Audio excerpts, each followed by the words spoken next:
বাবু শরীরটা খারাপ তোমার? ওই জন্য আমরা অতটা বুঝতেও পারিনি, ওটা দিয়ে রক্ত একটু বেরিয়ে এলো, মানে বাবা মানে তো তোরা শরীরটা খুব খারাপ, সেই জন্য আমরা এখন বেরোচ্ছি, ওকে ডাক্তারের কাছে নিয়ে যাচ্ছি। প্রচন্ড হাওয়া। গুড আফটারনুন সকলকে, সবাই কেমন আছেন? আশা করি খুব ভালো। এখন বিকাল 3টের মতো বাজে, আর আমরা একটু বাড়ি থেকে বেরিয়েছি এখন তোরাকে নিয়ে একটু ডক্টরের কাছে যাচ্ছি। ওর শরীরটা আজকে একদমই ভালো নেই, আজকে বলবো না, বেশ কয়েকদিন ধরেই ওর শরীরটা খারাপ। আমাকে যদি কেউ জিজ্ঞেস করে যে মৌমিতা কেমন আছো, তো আমি কোনোদিন কাউকে বলতে পারি না যে হ্যাঁ আমি খারাপ আছি বা আমার শরীরটা আজকে ভালো নেই বা কিছু। তো ওইভাবেই দেখবেন প্রতিদিন ব্লগ শুরু করার সময় আমি বলি হ্যাঁ আমরা বেশ ভালো আছি, আপনারা কেমন আছেন। তো আমার এটা ছোটবেলা থেকেই অভ্যাস, আমাকে যদি কেউ জিজ্ঞেস করে আমি না বলতে পারি না যে আমার কোনো অসুবিধা থাকলেও আমি বলতে পারি না। তো আমাদের তো ঠিক আছে, আমরা বড় হয়ে গেছি, বড় মানুষ আমরা, তোরা শরীরটা খারাপ, তো সেই জন্য আমাদেরও অ্যাকচুয়ালি মন মেজাজটা খুব একটা ভালো নেই।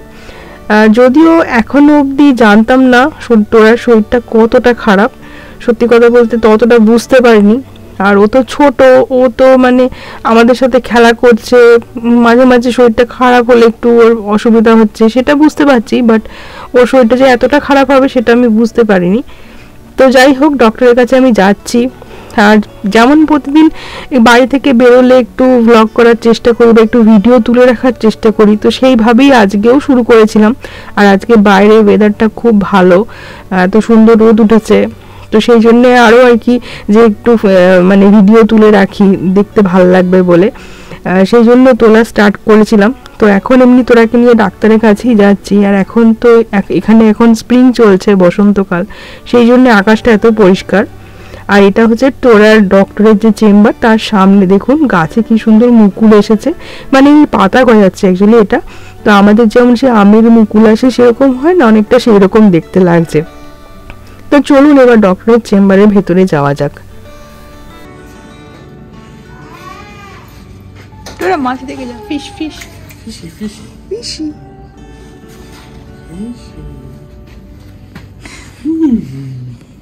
ভয় পেয়ে গেছে নাকি? না না, ও ফিশ দেখতে খুব ভালো লাগে। বাবু শরীরটা খারাপ তোমার? শরীর খারাপ, মুখটা লাল হয়ে গেছে, জামাটা খুলে দাও না। ওর পছন্দ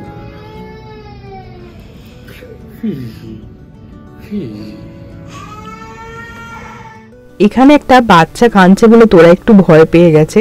তো চলুন আজকে এখানে যা যা হলো সেটাই আপনাদের সাথে শেয়ার করছি আজকে। তুমি কি করলো তোরা? তোর অক্সিজেন লেভেল চেক করেছে? আর জ্বর মেপেছে আর ওয়েট মেপেছে। হ্যাঁ, এবার ডাক্তার আসবে। ডাক্তার কি করবে? নার্সটা গিয়ে গল্প করছিল তোর সাথে। ও বাবা, নার্সটা এত গল্প করছিল? তুই কানের মধ্যে ঢোকাতে দেখেছিস? তুই ঢোকাতে দিসনি জ্বরের মেশিনটা? জ্বর মতো মেশিনটা ঢোকাতে দিসনি তুই? হ্যাঁ, কানের মধ্যে হটফট করে দিয়েছিস? না রে, আমি তো হট দেবো না, না আমি ঢোকাতে দেবো না। ও স্ক্যারি, সো স্ক্যারি। এবার আমি ইঞ্জেকশন থেকে বেঁচে গেলাম ড্যাডা, আমাকে দিল না এবার ইঞ্জেকশনটা। ওকে, থ্যাংক ইউ ড্যাডা। ইঞ্জেকশন দেয়নি বলে। ইঞ্জেকশনের ডেট আসছে তো, কবে? জন্মদিনের পরে পরে? হ্যাঁ, দাঁড়াবি? দেখি দেখি, মাম্মা ভিডিও তো দিত। সত্যি কথা বলতে কি এখন অবধি আমরা জানি না যে তোরা শরীরটা এতটা খারাপ। আর এখন এসেছি হচ্ছে ফার্মেসিতে, মানে ওষুধের দোকানটাতে। তো এখান থেকেই তোরা ওষুধটা নিতে হবে, যেটা ওর ডক্টর বলেছে। Hi, Mondal, MONDAL, Tanvi. আচ্ছা চলুন বাড়ি যাওয়া যাক, তারপরে সব ডিটেলসে বলছি আপনাদের। তো সুদীপ্তা আমাদেরকে একটু আগে বাড়িতে দিয়ে গেল, আর ও এখনো আসেনি। সেটা হচ্ছে যে আমরা তো ফার্মাসিতে গেছিলাম ওর ওষুধটা নেওয়ার জন্য, তো ওষুধটা এখনো রেডি হয়নি। তো আমাদেরকে মানে ডাক্তারও ফার্মেসিতে ওষুধটা পাঠিয়েছেন, কিন্তু ওরা রেডি করতে একটু সময় লাগবে, সেই জন্য ওরা বললো যে 15 মিনিট পরে আসতে। তো আমাদের ফার্মেসিটা আমাদের বাড়ির খুব কাছেই, তো সেই জন্য সুদীপ্তা বললো ঠিক আছে তোমরা বাড়ি চলে যাও, তোমাদেরকে আর থাকতে হবে না, তোরা শরীরটা যেহেতু একদমই ভালো নেই সেই জন্য। আসলে হয়েছে কি, সোমবার থেকে সোমবার সকালবেলা থেকে তোরার মানে নাকে জল ঝরছে আর প্রচন্ড হাঁচছে। তো সোমবারটা সত্যি এরকম খুবই খারাপ ছিল।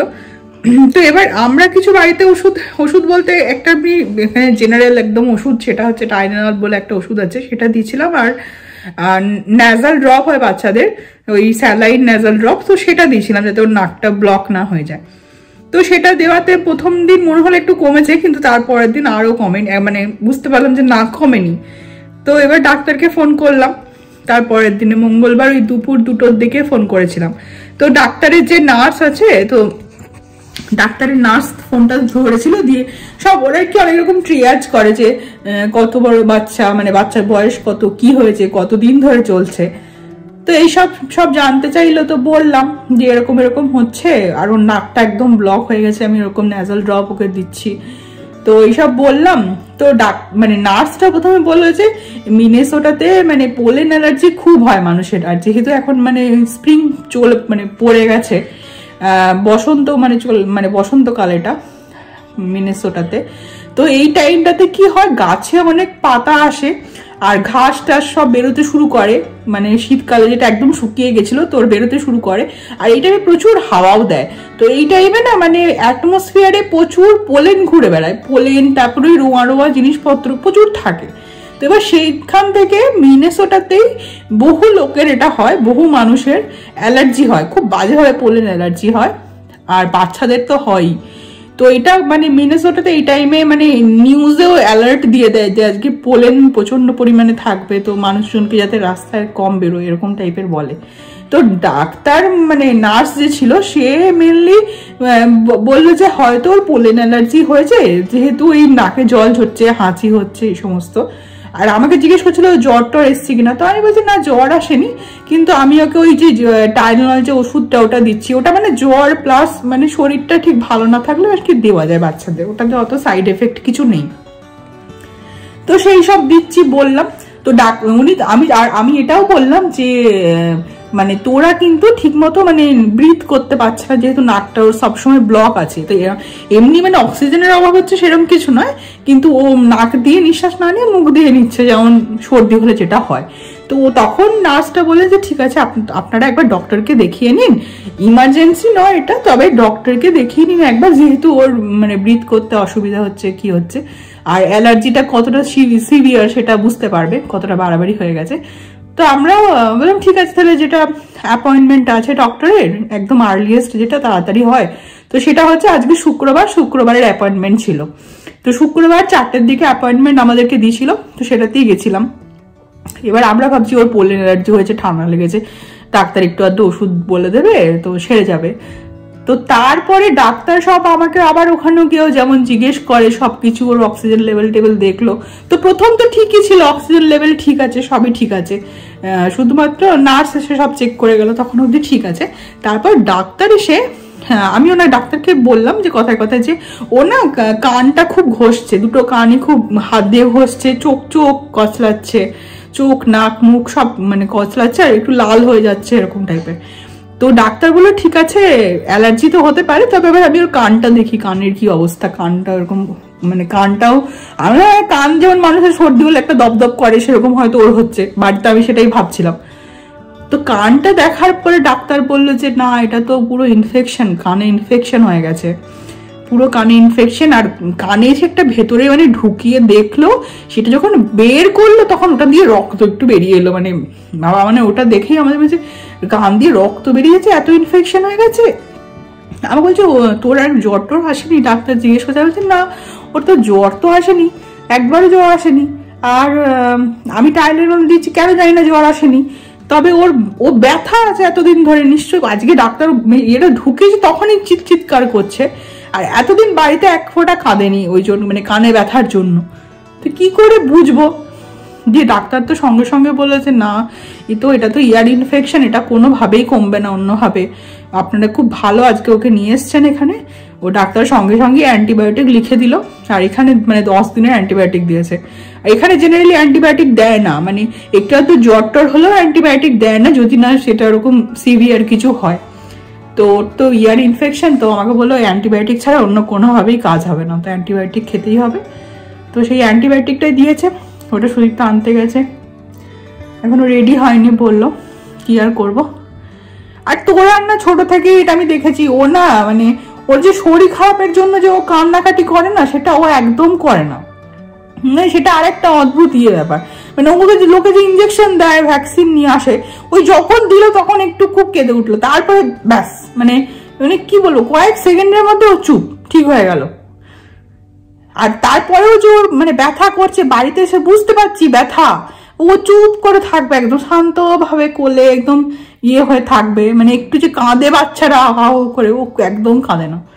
ওর মানে ওর একটা এমনি মানে দুষ্টুমি করলে তখন কাঁদে, লাফালাফি মানে সেসব আলাদা, মানে চিৎকার করছে, বিরক্ত হয়ে গেছে সেসব করে, কিন্তু ওর শরীরে ব্যথাতে ও একদম মানে কাঁদে না। আর সেটা হচ্ছে আরো মানে টেনশনের বিষয়, ওই জন্য আমরা অতটা বুঝতেও পারিনি।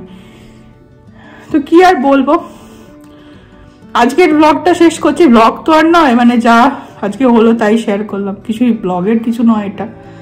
ভেবেছিলাম অত কিছু হবে না, এমনি হয়তো সেরে যাবে, ডাক্তার সেরকম কিছু বলবে না, কিন্তু ডাক্তার বলছে যে খুব ভালো করেছেন ওকে আজকে এখানে নিয়ে এসছেন।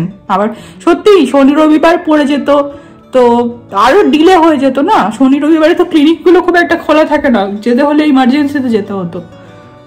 আর ইমার্জেন্সিতেও মানে সেটা তো বাচ্চাদের ওটা আরো ডিফিকাল্ট ব্যাপার। তো যাই হোক, আজকে আমি তো ভাবছিলাম যে ঠিক আছে অ্যাপয়েন্টমেন্টটা মঙ্গলবার দিয়েছে, একটু যদি সেরে যায় তাহলে আর দেখাতে হবে না ডক্টরকে, শুধু দেখি আর কি করবো। তো ও সারলো না, মানে আমি সেটাই ভাবছিলাম যে এখানে মানে 24 ঘন্টা আগেও ক্যান্সেল করা যায় অ্যাপয়েন্টমেন্ট, এমন কিছু অসুবিধা হয় না। আমি ওয়েট করেছিলাম যে ওর কমে যাবে। তো ওর যে এত বাড়াবাড়ি হয়ে গেছে, আর সত্যি কথা বলতে সেই জন্যই ওর কমছিলও না একটুও। রোজই প্রতিদিন সকালে উঠে দেখছি যে না, একই নাকে জল, একই হাঁচি, আর চোখ মুখ রগড়াচ্ছে। আর বাচ্চা তো মানে এই ভালো এই খারাপ, হ্যাঁ যখন ওরকম হচ্ছে তখন একটু ওরকম করছে, আবার খেলা করছে, আমাদের সাথে হাসাহাসি করছে, তো সেই জন্য বোঝাও ঠিক মতো যায়নি। ঠিক আছে, আজকের ভিডিওটা আমি এখানেই শেষ করলাম। সবাই আপনারা ভালো থাকবেন, আমাদের সবকিছু হোপফুলি ঠিকঠাক হয়ে যাক, তাহলে আবার পরে ভালো ভিডিও নিয়ে আসবো। ঠিক আছে, টাটা। জ্বরটা কমেছে? জ্বরটা কমেছে তো?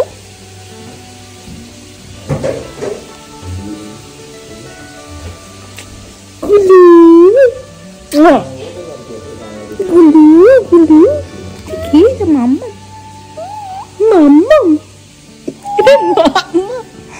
বলো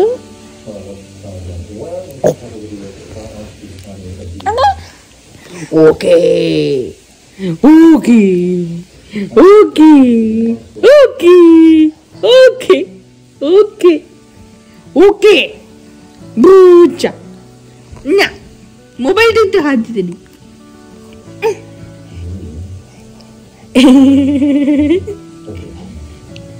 কি হয়েছে? ওরে বাবারে